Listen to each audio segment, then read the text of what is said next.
Understanding the phrase, twigged, in English. Hello, everyone, welcome back to our channel. Today, we have a very interesting topic to discuss, the phrase, twigged. Have you ever heard someone use this term and wondered what it meant? Well, you're in the right place because we're going to dive deep into the meaning and usage of twigged in today's video. So, let's get started.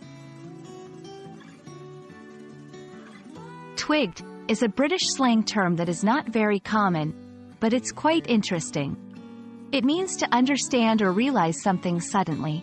When someone says they've twigged, it means they've just figured something out or come to a realization about a particular situation. For example, if you were trying to solve a puzzle and suddenly understood how to do it, you might say, "I've twigged it." It's like the light bulb moment when everything becomes clear. Now that we know what twigged means, let's look at how to use it in a sentence. It's actually quite straightforward. You can use twigged whenever you or someone else realizes something suddenly. Here are a couple of examples. 1. After looking at the problem for hours, I finally twigged how to solve it. 2. She didn't understand the joke at first, but then she twigged and started laughing.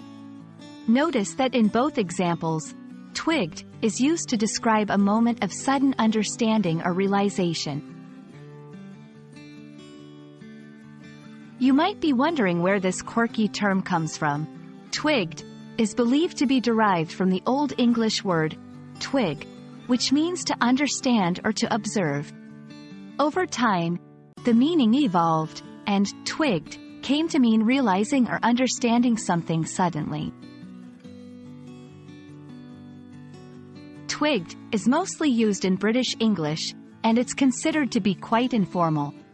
You might hear it in casual conversations among friends or family, but it's not commonly used in formal settings or written English.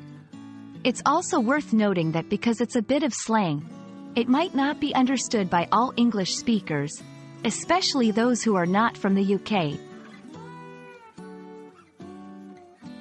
And that's it for today's lesson on the phrase, twigged. We hope this video has helped clarify the meaning and usage of this interesting British slang term. Remember, language is always evolving, and slang is a big part of that. So, don't be afraid to explore and use these quirky terms in your everyday conversations. Thank you for watching, and we'll see you in the next video.